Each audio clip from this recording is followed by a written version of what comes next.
শুভ সকাল বন্ধুরা। সকাল বললাম, এখন বাজে 11টা, কারণ 12টা বাজেনি, এখনও সকালই আছে। এই যে সকালবেলা স্কুল থেকে ফেরার পথে পাউরুটি নিয়ে আসছিলাম। তারপরে যে ছেলে বললো ডিম পোচ দিয়ে পাউরুটি খাবে, ওটা এখন ওকে করে দিচ্ছি ডিম পোচ দিয়ে পাউরুটি। আমিও খাবো ডিম পোচ খাবো না, আমি এবার একটু পেঁয়াজ মরিচ ধনেপাতা ঠাতা দিয়ে একটু ভালো করে একটু বানিয়ে খাবো। এই যে ওটা রেডি, এখন আমি আমার জন্য বানাচ্ছি। এই যে পাউরুটিটা প্রথমে একটু সুন্দর করে সেঁকে নেব, তারপর ডিম দিয়ে আর কি ভালো করে ভাজলেই কিন্তু রেডি। এটা জানি খাওয়া অতটা ভালো না, কিন্তু তারপরেও খেতে না খুবই ভালো লাগে, মাঝে মাঝে খেলে সমস্যা নাই। এই যে প্রথমে প্যানে একটু সাদা তেল দিয়ে দেব, তেলটা গরম হয়ে গেলে ফেটিয়ে রাখা ডিমটা দেব। এটা খুবই একটা সিম্পল রেসিপি, জানি সবাই পারে, এক একজনের মতো করে করে। এই যে আমি ডিমটা দিয়ে দিলাম, তারপর দিয়ে দেবো কিছুটা পরিমাণ ধনেপাতা। এই যে ধনেপাতা দিলাম, দেখতেও ভালো লাগছে, খেতেও ভালো লাগবে। এটা তো দেখতে আমার কাছে অনেক ভালো লাগছিল। এই যে তারপর দিয়ে দেবো কিছুটা গোলমরিচ গুঁড়ো, একটু বেশি করেই দেবো, কারণ গোলমরিচটা খেতেও আমার খুব ভালো লাগে।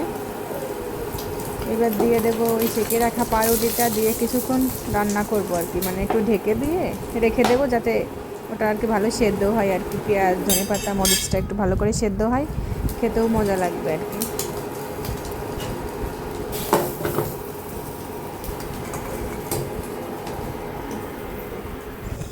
এই যে নাও তোমার খাবার, নাও খাও।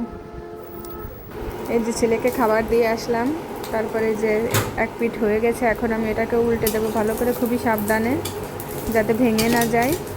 এই যে খুবই সাবধানে উল্টাতে হবে এটা। তারপর আর কিছুক্ষণ ঢাকা দিয়ে রান্না করলেই কিন্তু এটা রেডি। আমি একটু বেশি কড়া করে ভাজি করেছিলাম আর কি, এটা মানে কড়া ভাজিটা আমার বেশি ভালো লাগে আর কি, একদম একটু বেশি লাল লাল হয়ে যাবে, পোড়া পোড়া হবে, এটা খেতে বেশি ভালো লাগে। আবার বেশি পোড়া হয়ে গেলে কিন্তু তেতো লাগবে। আমারটা একটু সামান্য একটু বেশি পোড়া হয়ে গেছিলো, কিন্তু তবুও খেতে খুবই ভালো লাগছিল। এই যে একটু সস দিয়ে মাখিয়ে এখন খাবো, মানে কি যে ভালো লাগে কি বলবো। সকালবেলায় যে প্রাকৃতিক পরিবেশটা দেখতে দেখতে বসে আমি খাচ্ছিলাম, দেখতে কি যে ইয়াম্মি হয়েছে কি বলবো, আমার তো এখনই জিভে জল চলে আসছে আবার। এই যে অনেক মজা হয়েছিল, আপনারাও একবার এভাবে ট্রাই করে দেখবেন, অনেক ভালো লাগবে। যদি ভিডিওটা ভালো লাগে তাহলে অবশ্যই একটা লাইক দেবেন, কমেন্ট করবেন, অবশ্যই চ্যানেলটা সাবস্ক্রাইব করে দেবেন। সবাইকেই টাটা।